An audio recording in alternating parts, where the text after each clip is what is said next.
Komiki in eden od očetov stand-up festivala Punch, Tin Vodopivec, je pripravil novo, iskreno in odbito humorno predstavo, ki prvič odpira pogled v njegovo zasebno življenje ter samski stan. Svoj 7. samostojni šov je Tin poimenoval Spet samski. Tin 7. avtorsko predstavo dokazuje, da je lahko samski stan tudi pravi navdih za ustvarjanje. Potem že ta dan sporočila postala že malo preveč personalizirana. Zdaj se peljem in tako imam telefon in mi piše kao, odloži telefon, ne bo ti pisala.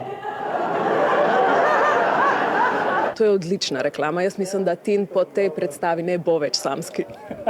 Ja, točno. Vaš odziv.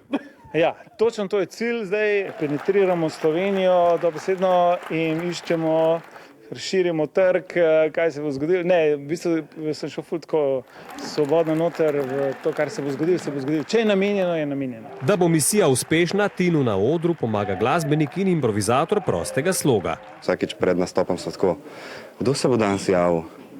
Kakšne poklice bojo imeli ljudje? Niste vi problem. Niste super. Problem so plakati.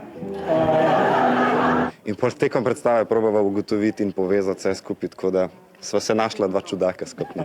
Včasih prideš na stand-up, pa je tako vse zasedeno in edino v prvi vrsti je frej in ljudje se sedejo in dobro namerno mislijo, kaj je lahko narobe.